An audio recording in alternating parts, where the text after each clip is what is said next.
जी 2 second.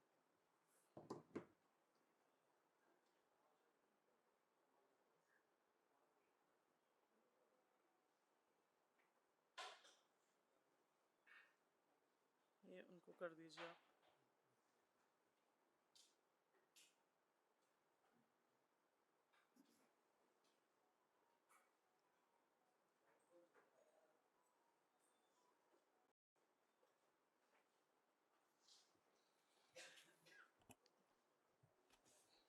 आप सबको मेरा नमस्कार। एक गंभीर मुद्दे पर, एक मुद्दे पर जिसको एक्चुअली चर्चा का विषय होना ही नहीं चाहिए, उस पर आपके सामने आए हैं, क्योंकि कुछ ऐसी बातें कही जाती हैं, कुछ ऐसे शब्दों का इस्तेमाल करती है भारतीय जनता पार्टी और खुद प्रधानमंत्री मोदी की शर्म आती है। कभी कभी व्हाट्सएप पढ़ के लगता है कितनी घटिया भाषा है, और उसके कुछ घंटे बाद प्रधानमंत्री वही भाषा बोलते हुए मंच से नजर आते हैं। तो इस देश का प्रधानमंत्री घटिया व्हाट्सएप लिखते हैं या इस देश को चलाने की कुवत रखते हैं, सवाल इस बात का है। असलियत यह है कि 10 साल की मोदी सरकार के बाद आज जब यह देश चुनाव के मुहाने पर आकर खड़ा है, तो प्रधानमंत्री को अपना रिपोर्ट कार्ड दिखाकर वोट मांगना चाहिए, प्रधानमंत्री को अपने काम गिनाने चाहिए, लेकिन उसमें नील बटा सन्नाटा स्कोर है, उसमें जबरदस्त फेल का ठप्पा लगा हुआ है। तो प्रधानमंत्री मोदी इधर उधर की बात करके मन बहला रहे हैं लोगों का, और जब कुछ नहीं बचता है मोदी जी के पास, तो वही घिसी पिटी हिंदू मुसलमान की स्क्रिप्ट पर आकर गिर जाते हैं। 10 साल के बाद बजाय अपना काम गिनाने के, 10 साल के बाद बजाय अपना रिपोर्ट कार्ड दिखाने के, नरेंद्र मोदी आज भी हिंदू मुसलमान की बात कर रहे हैं। यह सच है कि वो घबराए हुए हैं, यह सच है कि वो बौखलाए हुए हैं, यह सच है कि बीजेपी के अपने सर्वे, आरएसएस के अपने सर्वे का फीडबैक है कि बीजेपी 180 पर अटकी हुई है और लगातार ग्राफ गिरता जा रहा है। यह भी सच है कि हमारी चाहे भारत जोड़ो यात्रा रही हो या भारत जोड़ो न्याय यात्रा रही, या जो हमारा घोषणा पत्र न्याय पत्र के नाम से आया, उसमें पूरी तरह से साफ हो गया है कि प्राथमिकताएं क्या हैं। हमारे घोषणा पत्र की चर्चा आप जैसे मीडिया के प्रबुद्ध साथियों ने की, विशेषज्ञों और जानकारों ने की, और विरोधियों को भी यह कहना पड़ रहा है कि यह एक बड़े व्यापक दृष्टिकोण का खाका है, यह एक ब्लूप्रिंट है भारत के भविष्य के लिए, और 10 साल में जो भी समस्याएं इस देश के लोगों पर लादी गई हैं, उन सबका कहीं समाधान भी है और क्रमबद्ध तरीके से समाधान है। और यह भी सच है, जैसा कि हमारे नेता राहुल जी ने कहा, कि यह घोषणा पत्र कुछ 2 विशेषज्ञों ने बैठकर पूंजीपतियों की सूची लेकर नहीं बनाया है। यह घोषणा पत्र भारत की आवाज है, इस देश की आवाज है। यह घोषणा पत्र उन लाखों करोड़ों लोगों की अपेक्षाओं पे, उनकी आकांक्षाओं पे, उनकी आशंकाओं और उनकी चुनौतियों के बेसिस पर बना है, जो भारत जोड़ो यात्रा और भारत जोड़ो न्याय यात्रा में कांग्रेस से, कांग्रेस के शीर्ष नेतृत्व से, हमारे लीडर से, हमारे अध्यक्ष से लगातार मिलते रहते हैं। और इसीलिए प्रधानमंत्री घबरा गए। चर्चा शुरू हुई, प्रधानमंत्री को लगा अरे भैया क्या किया जाए। मेरा अपना मानना, और मैं दावे के साथ यह कह सकती हूं कि उनका एक चरण चुंबक उनके पास गया होगा और कहा होगा, मोदी जी कांग्रेस का मैनिफेस्टो तो बड़ा अच्छा है, सब लोग बड़ी बातें कर रहे हैं, कह रहे हैं बड़ा व्यापक दृष्टिकोण है, एक पूरा खाका तैयार कर दिया है भविष्य के भारत के लिए, आपको यह सब करना चाहिए था 10 सालों में। तो मोदी जी ने उससे यह नहीं कहा हाँ सही कह रहे हो, मोदी जी ने उससे कहा अरे चेले घबरा मत, अभी देख मैं अपनी अगली इलेक्शन रैली में क्या करता हूं, मुद्दे से ही भटका दूंगा। और ऐसा घटिया और शर्मनाक बयान नरेंद्र मोदी देते हैं, कहते हैं हमारे घोषणा पत्र पर मुस्लिम लीग की छाप है। असलियत यह है कि ये वो दिल में जो इतना अथाह प्रेम, इतना प्रगाढ़ प्रेम है मुस्लिम लीग के लिए नरेंद्र मोदी और भारतीय जनता पार्टी के नेताओं का, जो रह रह कर छलक जाता है। वो गागर इतनी भरी है प्रेम से कि वो समझती नहीं है, वो रह रह कर छलक जाती है। यह असलियत है। उनके मुस्लिम लीग की प्रेम की बात अभी मैं थोड़ी देर में करूंगी, लेकिन हमारे घोषणा पत्र पर किसकी छाप है, इसकी चर्चा पहले करना चाहती हूं। जैसा कि मैंने आपको पहले भी बताया कि हमारा घोषणा पत्र 5 न्याय के स्तंभों पर आधारित है। वो युवा न्याय है, नारी न्याय है, किसान न्याय है, श्रमिक न्याय है, हिस्सेदारी न्याय है। इसके अलावा हमने राज्यों की समस्याओं पर, सुरक्षा की समस्याओं पर तमाम बातें और बड़े व्यापक दृष्टिकोण से वो बातें दी हैं। यह भी सच है कि हमारा घोषणा पत्र लोगों की आवाज पर बना है, इसमें लोगों की अपेक्षाओं का प्रतिबिंब है। इस पर छाप है देश के युवाओं की, इस पर छाप है देश की नारियों की, इस पर छाप है देश के किसानों की, इस पर छाप है देश के श्रमिकों की, इस पर छाप है देश के उन लोगों की जो हाशिए पर है, और उनकी भागीदारी और हिस्सेदारी हम सुनिश्चित करेंगे। इस पर अमिट छाप है उन लोगों की जिन्होंने 10 साल से सिर्फ जुमले झेले। इस पर उन लोगों की छाप है जो गरीब से और गरीब हो गए। इस पर उन लोगों की छाप है जिन्होंने कोरोना काल में अपनों को तड़प तड़प के दम तोड़ते देखा। इस पर छाप है उन श्रमिकों की जो चिलचिलाती धूप में सड़कों पे नंगे पैर, फोपले और छाले लिए पैदल चलने को मजबूर थे। इस पर छाप है देश के उन लोगों की जिनके हक मार के धन्ना सेठों की तिजोरियां भरी गई। इस पर छाप है उन लघु मध्यम उद्योगों की जिन पर ताले पड़ गए इस सरकार की मनमानी नीतियों से। इस पर छाप है उन 700 किसानों की जो हक मांगते हुए शहीद हो गए। इस पर छाप है उन किसानों की जो हक मांगकर जब लौट रहे थे तो उनको गाजर मूली की तरह रौंद दिया गया। इस पर छाप है उन युवाओं की जो जी तोड़ मेहनत करते हैं, हर संभव प्रयास करते हैं, और जब इम्तिहान देते हैं पेपर लीक हो जाता है तो वो हताश हो जाते हैं। इस पर उनकी छाप है।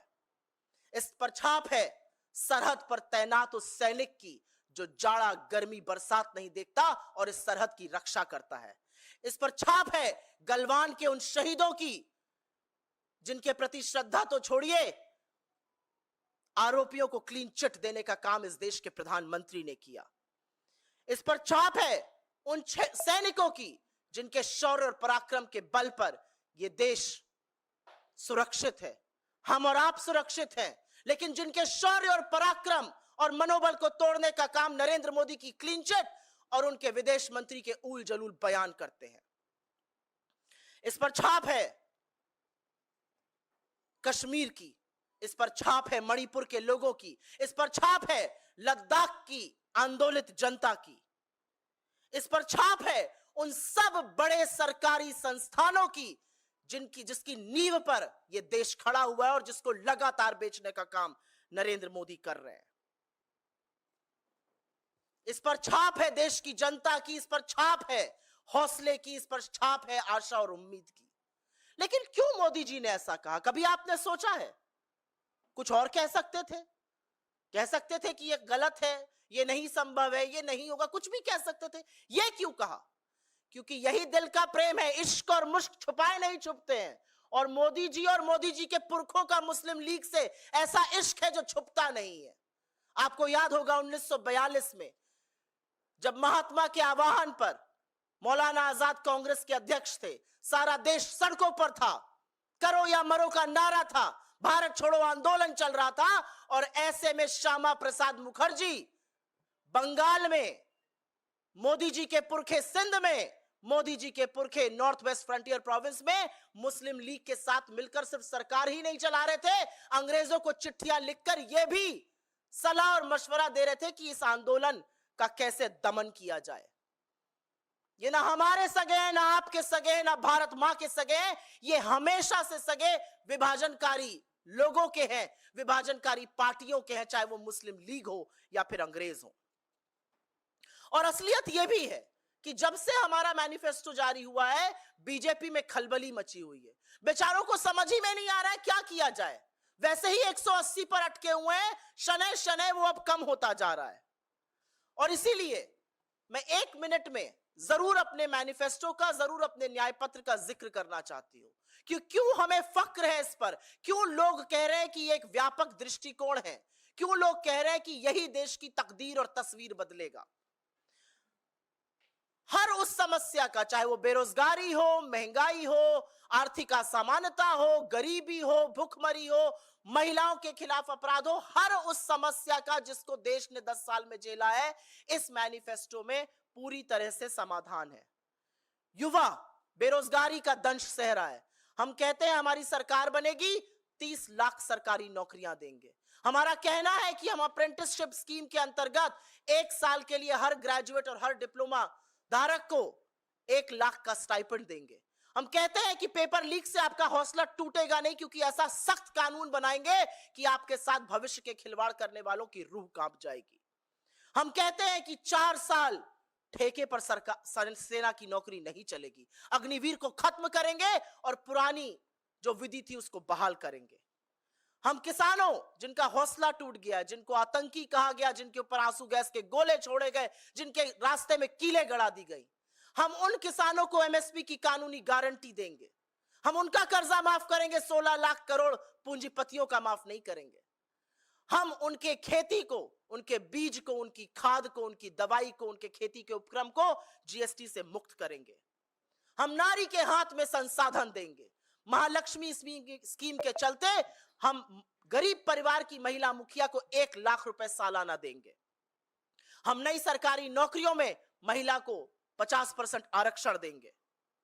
हम श्रमिकों के न्याय की बात करते हैं। हम मनरेगा जिसने ग्रामीण भारत की तस्वीर बदल के रख दी, हम उसके मानदेय को प्रतिदिन बढ़ाकर 400 रुपए करेंगे। हम गिग वर्कर्स को सामाजिक सुरक्षा देंगे। हम 25 लाख रुपए की एक हेल्थ योजना की बात कर रहे हैं, जैसे हमने राजस्थान में चलाई, जिसके तहत इलाज, दवाई, टेस्ट सब उसमें आएगा। हम हिस्सेदारी की बात करते हैं। हम कहते हैं कि गिनती करनी ही पड़ेगी, क्योंकि जब तक आप सामाजिक और आर्थिक सेंसस नहीं कराइएगा, नहीं पता चलेगा कि समस्या कितनी है। हम हाशिए पर दलित, शोषित, वंचित, आदिवासी, पिछड़े लोगों की भागीदारी सुनिश्चित करेंगे। हम पता करेंगे कि वो कौन गरीब जनरल कास्ट के भी लोग हैं जो दंश सह रहे हैं गरीबी का और जिनकी मदद होनी चाहिए। हम जंगल जमीन पर कानूनी हक देंगे लोगों को। वन अधिकार अधिनियम लागू किया जाएगा। हम आदिवासी बाहुल्य क्षेत्रों को अधिसूचित करेंगे। हम राज्यों की बात करते हैं। हम मोदी जी की तरह मुंह नहीं मोड़ लेते हैं। हम जम्मू कश्मीर को पूर्ण राज्य का दर्जा वापस बहाल किया जाएगा, ये कहते हैं। पौंडीचेरी को, पुदुचेरी को पूर्ण राज्य का दर्जा देंगे। आंध्रा को विशेष राज्य का दर्जा मिलेगा। लद्दाख में आज भी लोग सड़कों पर आंदोलित हैं, वहां पर धारा 144 लगाकर इंटरनेट सस्पेंड करके दमन किया जा रहा है। हम 6th शेड्यूल ऑफ कॉन्स्टिट्यूशन का अमेंडमेंट कर लद्दाख की जनजातियों को उसमें इंक्लूड करेंगे। हम मणिपुर की वर्तमान सरकार को बर्खास्त करेंगे और सुलह आयोग की एक नियुक्ति करेंगे। यह होता है एक व्यापक दृष्टिकोण, जहां पर युवाओं की बात हो रही है, किसानों की हो रही है, महिला की हो रही है, श्रमिकों की हो रही है, हिस्सेदारी की बात हो रही है, जहां पर देश के राज्यों की बात हो रही है। और यह कांग्रेस का वादा है और जनता जानती है, हम जब वादा करते हैं तो उसको पूरा करते हैं। यह कांग्रेस की ही सरकार थी जिसने सूचना का अधिकार, शिक्षा का अधिकार, मनरेगा, खाद्य सुरक्षा बिल जैसे बड़े बड़े कानून दिए। ये कांग्रेस की कर्नाटक, तेलंगाना और हिमाचल में चलने वाली सरकारें हैं, या हमारी राजस्थान और छत्तीसगढ़ की वो सरकारें जो अब नहीं रही। हमने जो कहा वो पूरा किया, चाहे वो गृह ज्योति हो, गृह लक्ष्मी हो, रायतू भरोसा हो, तमाम ऐसी चीजें। तो लोगों को भरोसा है कि कांग्रेस जो वादा करती है उसको निभाती है, क्योंकि ये कांग्रेस की गारंटी है, ये किसी का जुमला नहीं। I will very briefly make a statement in English on the absolutely deplorable and declassé language that the Prime Minister of this country chooses to use against India's opposition. I'm not surprised at all that after 10 years of being in government, the Prime Minister does not have one, and I'm insisting on the word, not one achievement that he can seek votes for. He does not have a report card where he can show to the people and seek vote in its favors. His report card says failure. He has failed this country on every front. And I'm not surprised at all that he has resorted to the old script, the old narrative of division of Hindus and Muslims. How dare, absolutely how dare he call our manifesto with an imprint of the Muslim League? But that actually shows his deep love, his deep affection, his deep affiliation for the Muslim League. And that's not new. It's historic and we'll just talk about it. But I do want to spend a minute talking about our manifesto and whose imprint there really is. Our manifesto is being widely discussed. Experts, economists, people at large sections of media, including some of our opponents, are of the view that this is the blueprint for the future that India needs.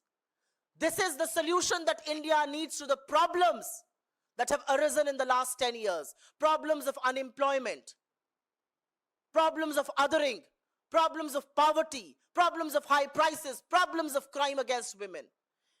This manifesto was not prepared in a room on the recommendations of two crony capitalists. This manifesto was prepared on the basis of aspirations, feedback, challenges that the people of this country voiced.